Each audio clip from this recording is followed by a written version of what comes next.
Olá, companheiras, olá, companheiros, saudações petistas. Sejam muito bem-vindas e muito bem-vindos a mais uma edição do podcast Em Tempos de Guerra, a Esperança é Vermelha. Hoje é sexta-feira, dia 28 de novembro.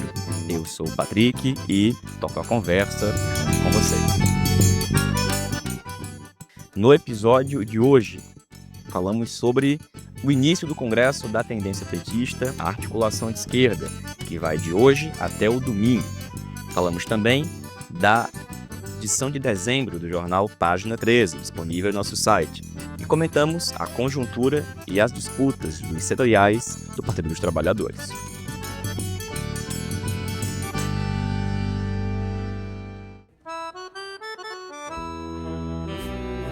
E pessoal, começamos a edição de hoje, não podia ser de outra forma, destacando que Bolsonaro está preso.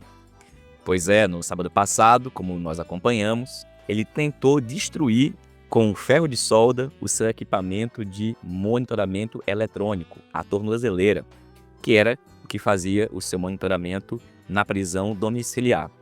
Bom, depois de ampla repercussão, inclusive da divulgação do vídeo, de alegação de supostamente estar sofrendo de delírios em virtude de remédios, o fato é que o STF, ao longo da semana, confirmou a prisão de Bolsonaro. E não só dele, agora outros membros da trama golpista, do núcleo central da trama, também já estão presos, como Anderson Torres e Augusto Heleno. O fato é que, devagar, a justiça está sendo feita. Que assim continue. Lembrando que essa prisão de Bolsonaro não é ainda aquela que a gente espera, uma vez que foi uma prisão inicialmente por um motivo, e bom, existem muitos outros a ratificar a sua prisão e, obviamente, que ele continue respondendo por todos os crimes que praticou. Não só ele, mas também todos os seus cúmplices e comparsas. Bom, para além disso, essa semana também foi marcada por uma reviravolta, se é que a gente pode chamar essa palavra, no Congresso Nacional. Nós já vínhamos alertando aqui no podcast que, apesar da gente avaliar que o ano estava terminando melhor do que aparentava que iria terminar, a possibilidade de um revés era real. E essa semana, nesse sentido, isso se concretizou. Talvez em resposta à prisão de Bolsonaro, talvez em resposta à não indicação do nome preferido por eles, do centrão e da direita, para o STF, o fato é que o Congresso Nacional derrubou diversos vetos do presidente Lula, a lei de licenciamento ambiental, piorando a legislação de licenciamento ambiental, favorecendo a grilagem de terras, favorecendo todos aqueles que não têm nenhum interesse e objetivo de preservar o meio ambiente. Votação que ocorre logo após o encerramento da COP. A COP que ocorreu em Belém do Pará, que a gente tratou aqui no podcast, e que tem um objetivo muito nítido, né, que é preparar o mapa do caminho. Mapa do caminho esse que, já antecipo, é inclusive a nossa tese, chapa, candidatura ao Setorial Nacional de Meio Ambiente do PT, que tem o companheiro Geraldinho, de Minas Gerais, como candidato. Geraldinho que vai falar com a gente novamente em próximas edições aqui do podcast. Mas, enfim, no Congresso Nacional, uma derrota para o país, para o Brasil e, obviamente, né, para o nosso governo, que tinha corretamente, naquele caso, feito os vetos necessários para impedir que a legislação antiambiental entrasse em vigor do jeito que a bancada ruralista queria. Semana, portanto, com motivos para comemorar a prisão de Bolsonaro e dos seus cúmplices e comparsas, mas também para manter o nosso alerta. A direita vai fazer de tudo para impor derrotas ao governo e ao conjunto dos melhores interesses do povo brasileiro para garantir a viabilidade das suas candidaturas. E, obviamente, a principal nesse momento continua sendo Tarcísio de Freitas. Agora, com a prisão de Bolsonaro, as movimentações pelo lado da direita devem se intensificar ainda mais. Eles, portanto, devem fazer de tudo. A gente deve esperar, nos próximos dias, semanas e meses, por novas movimentações e ações eleitorais, como aquelas que nós presenciamos no Rio de Janeiro. Uma chacina com propósitos políticos e eleitorais. feita por Cláudio Castro. Se essa vai ser a agenda da direita, da segurança pública, nós temos que estar com a guarda muito alta para enfrentar essa discussão, travar o bom debate, travar o bom combate e não ceder à chantagem, não ceder às tentativas do Congresso, da direita no Congresso, de pautar o governo e colocar o governo em condições piores para começar 2026 enfraquecido. Não pode ser isso, razão pela qual temos muita luta por fazer. E por falar em luta por fazer, o nosso partido é decisivo nesse processo. O PT está em processo de eleição dos seus setoriais. A gente já falou aqui em edições recentes, e eu destaco agora o editorial do jornal Página 13, deste mês de dezembro, uma edição especial dedicada ao tema da juventude. Já está disponível em pagina13.org.br e apresento agora o editorial dessa edição, que diz o seguinte, abre aspas, esta edição de Página 13 é dedicada à juventude do PT. Nas próximas páginas, há entrevistas com Elisa Guaraná e Helena Abramo, petistas que são especialistas no tema, na dupla condição de estudiosas e militantes. Há também textos que contam a história passada e os desafios presentes da juventude do PT, assim como a tese que a pendência petista à articulação de esquerda para debate no Congresso da JPT está apresentando. De conjunto, um material que esperamos seja útil para os petistas de todas as idades refletirem sobre os desafios da juventude, bem como sobre os desafios do governo e do partido. Mas, para não dizer que não falamos de flores, aproveitamos para apoiar e comemorar a prisão preventiva de Jair Bolsonaro e demais condenados. Todos devem ser presos e cumprir integralmente sua pena, sem anistia para os golpistas, que, ademais, são diretamente responsáveis pela morte de centenas de milhares de compatriotas durante a pandemia de Covid-19. O encarceramento dos golpistas não significará a derrota final da extrema-direita, uma corrente política que conseguiu penetrar profundamente na sociedade brasileira, expressando o ponto de vista de amplos setores do grande empresariado, com grande influência em setores médios e camadas populares. Muito ainda precisará ser feito para derrotar definitivamente a extrema-direita. A eleição de 2026 terá papel importantíssimo nisso.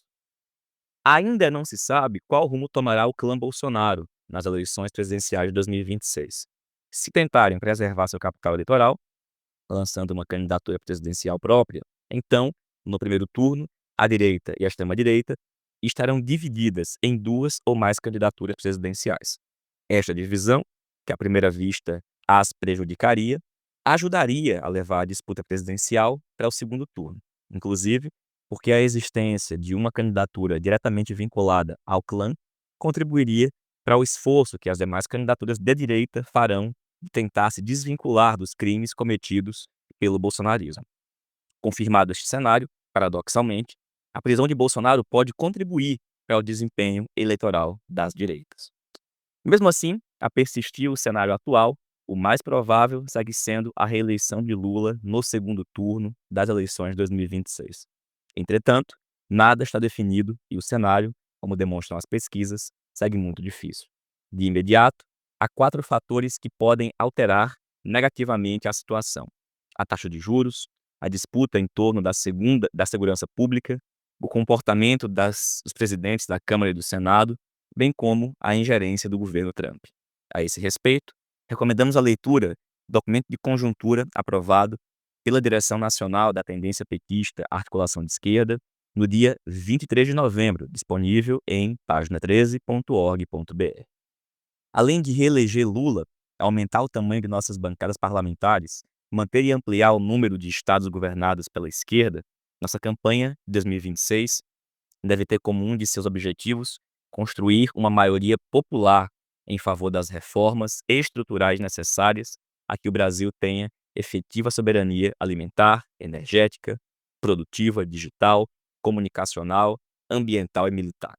O próximo mandato de Lula precisa ir além das políticas públicas e iniciar as reformas estruturais indispensáveis para que o Brasil deixe de ser um país primário exportador, paraíso do capital financeiro e um dos campeões mundiais da desigualdade social. Precisamos acabar com a escala 6 por 1, reduzir a jornada de trabalho, fazer os ricos pagarem impostos, revogar as reformas golpistas de Temer, enterrar a contrarreforma administrativa que está tramitando no Congresso. Estes objetivos só serão alcançados se o partido, os aliados de esquerda, o sindicalismo, os movimentos sociais e a cidadania democrática implementarem uma política consistente de conscientização, organização e mobilização popular. A situação em 2026, assim como em 2025, deve sofrer várias reviravoltas. Nada está decidido, nada está definido.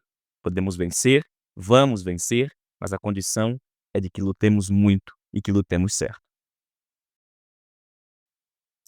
Bom, pessoal, esse é o editorial do jornal Página 13, especial dedicado à juventude, disponível no site pagina13.org.br. E para falar, inclusive, desse tema em particular, da disputa, da construção do Congresso da Juventude do PT, tem novidades importantes e não são boas, infelizmente, a gente escuta o informe do companheiro Luiz Bonetti, militante da JPT no estado do Rio Grande do Sul. É o Bonetti que a gente escuta a partir de agora. Fala, companheirado, tudo bem? Aqui quem fala é Luiz Bonetti, da Coordenação Nacional da JAI. Estou passando para trazer mais uma vez uma atualização em relação ao processo do Congresso da Juventude do PT e para a nossa militância.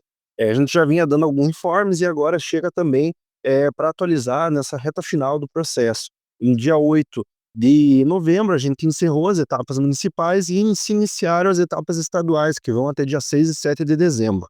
Finalizadas as etapas municipais, o que a gente percebe é um processo muito artificial que, em relação ao que a gente sabe que vem representando a juventude do PT no último período. A gente sabe que a juventude do PT está enfrentando diversos problemas de nucleação de base, de mobilização, e isso vem sendo um debate enfrentado há um bom tempo, e quando a gente para olhar o número de delegados, principalmente de diversos estados, como tem se apresentado, a gente percebe que é uma tentativa, de fato, de criar um cenário que ele não existe e que ele, de fato, não vai beneficiar, não vai servir de nada para a análise crítica e autocrítica que precisa ser feita nesse momento para acertar o rumo da JPT no próximo período.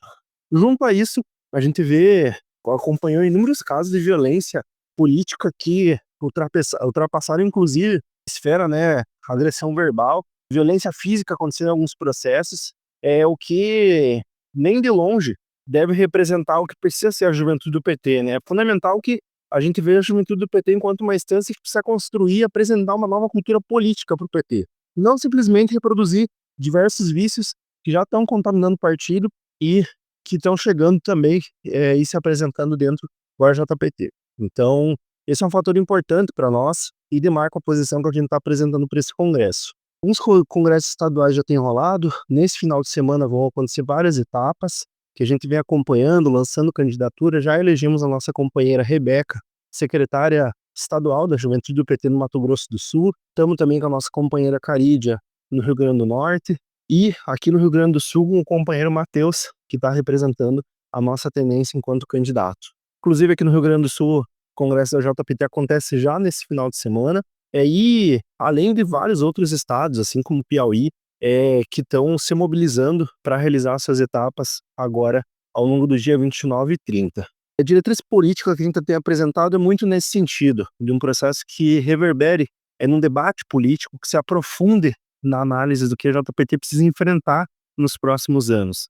A gente sabe que nem de longe a tarefa é fácil, o ano que vem não tem nada ganho, não tem nada certo, muito pelo contrário, e a JPT precisa de fato voltar a ser uma frente de luta, de mobilização de massas da juventude brasileira, apresentando a política que precisa conduzir esse processo e o nível de organização política para isso também. Então, é isso que a gente vem debatendo, é o que a gente vem apresentando. Também assumo, nesse momento, uma tarefa de estar representando a JAI no processo, como candidato a secretário nacional da Juventude do PT, e estamos construindo com muita garra, com muita força e com muita mobilização esse processo Brasil afora. O Congresso Nacional vai acontecer do dia 12 a 14 de dezembro, em Goiás, na cidade de Luisiânia, e vai ser um momento fundamental para que, de fato, a gente apresente o que a juventude do PT precisa representar e qual o desafio político e as diretrizes que precisam conduzir a gente nesse próximo período frente a inúmeros problemas que são se apresentam dentro do PT e que também estão se apresentando dentro da JPT. Um abraço a todas e todos que estão acompanhando o podcast e voltamos a qualquer momento para trazer mais atualizações sobre a juventude do PT. Valeu, Bonetti. Obrigado, companheiro. Muita luta nesses próximos dias a você e a companheirada da juventude. E a gente vai escutar agora um informe do companheiro Geraldinho, militante do setorial de meio ambiente do partido e agora também candidato a secretário nacional pela chapa Coletivo Nacional Mapa do Caminho, que é uma candidatura composta e impulsionada pela tendência petista à articulação de esquerda. É o companheiro Geraldinho que a gente escuta a partir de agora. Olá, pessoal. Aqui é Geraldinho. Eu sou de Minas Gerais. Milito na agenda ambiental desde os anos 80. Já estive no segundo governo do presidente Lula no Ministério do Meio Ambiente com a ministra Marina. Estive no primeiro governo da Dilma com o ministro Carlos Mink, depois com a ministra Isabela Teixeira. Já fui dirigente do setorial de meio ambiente aqui em Minas Gerais, setorial nacional, já fui membro, e fui secretário nacional em 2014 e deveria ter ficado até 2018.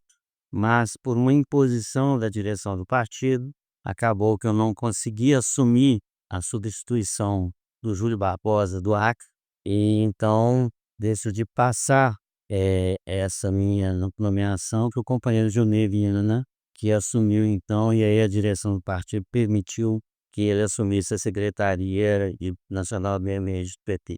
Agora eu sou candidato a secretário nacional e gostaria de pedir o apoio de cada delegado que foram eleitos aí nos estados. Nós tivemos encontros em quase todos os 26 estados e no Distrito Federal.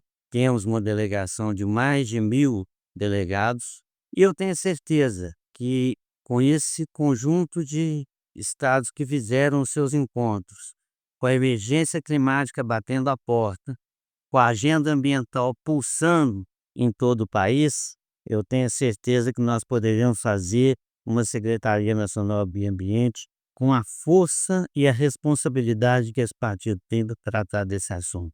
E, portanto, nós precisaríamos ter um calendário de lutas e de formulação que nos permita sair da condição de espectadores da política para protagonistas da política.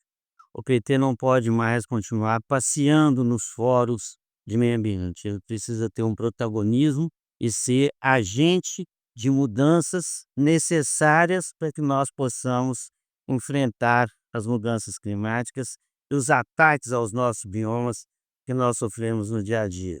Em nome de todos aqueles que morreram, inclusive, nessa luta ambiental, como Chico Mendes, Irmã Dorothy, milhares de indígenas, milhares de trabalhadores das florestas, pessoas que lutam pela agenda ambiental urbana. Em nome deles também, eu acho que nós temos a obrigação de fazer um setorial que esteja à altura desse legado que o nosso partido construiu.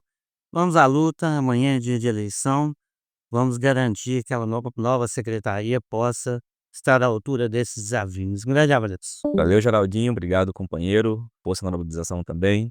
Pessoal, a gente vai escutar também agora a companheira Clarice de Ávila. A Clarice, professora Clarice, também é candidata agora ao Setorial Nacional de Combate ao Racismo do PT. É a Clarice que a gente escuta a partir de agora. Boa tarde, Patrick. Boa tarde, ouvintes do podcast Em Tempos de Guerra, a Esperança é Vermelha. Nós estamos aqui, Patrick, né, nesse período de eleições do setorial, para dizer que a articulação de esquerda tem disputa, tem política para a Secretaria Nacional de Combate ao Racismo do PT.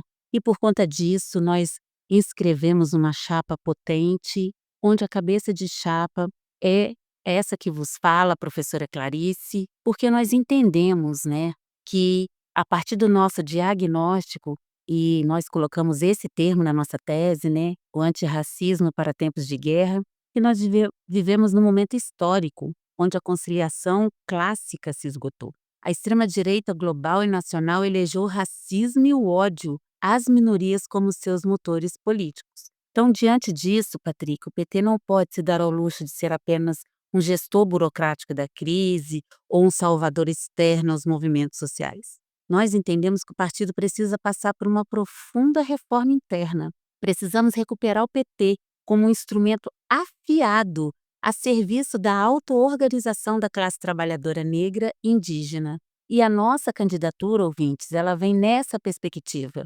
Ela defende que a representatividade sem orçamento é apenas uma ilusão e o reconhecimento sem poder é uma armadilha. Por isso, a gente tem um programa de combate ao racismo para a nossa secretaria. Então, enquanto secretária nacional, estou me propondo, como uma transformadora mesma da posição política da Secretaria Nacional de Combate ao Racismo. Transformar essa secretaria num quartel-general de formulação e disputa política. E a gente vai se basear nos seguintes eixos, ouvintes, que para nós são inegociáveis. Nós vamos querer que se separe, o antirracismo como uma pauta não de marketing, mas como uma pauta mesmo que bloqueie todo o acesso ao racismo. Então a gente não acredita somente num orçamento sensível. Nós não queremos apenas um ministro com foto na parede.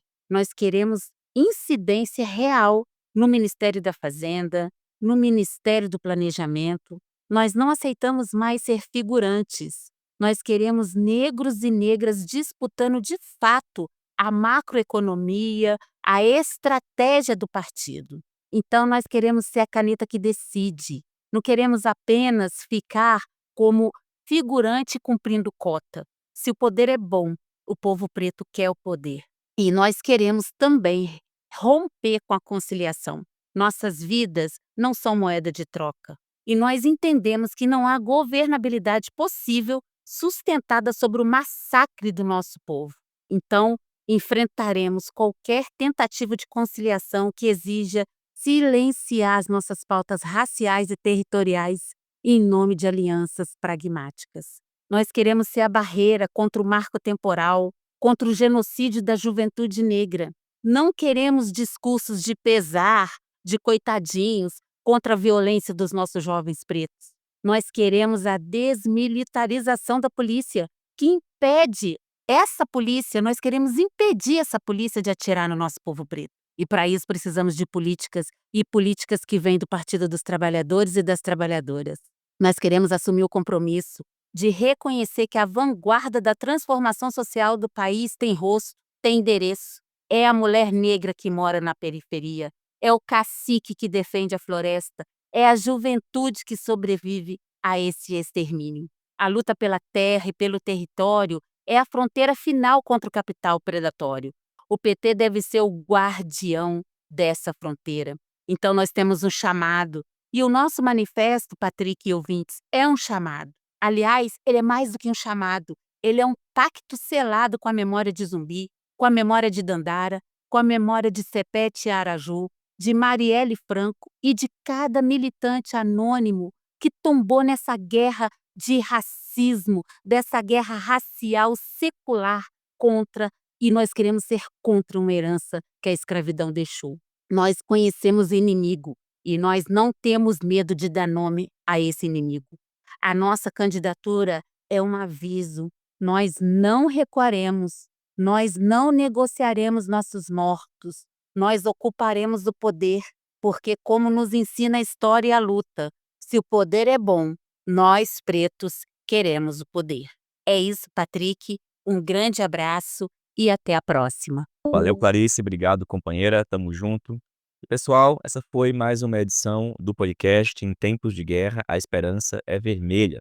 Na próxima edição, a gente traz mais informes de companheiros e companheiras das disputas setoriais do partido e também o resultado e o desfecho do Congresso Nacional da AE, que ocorre esse fim de semana em São Paulo. Fica aqui, inclusive, o convite para quem é militante do PT, da AE, que está em São Paulo, para acompanhar aquelas partes do Congresso que são abertas ao público. A programação está disponível no site pagina13.org.br. Saudações petistas e até mais.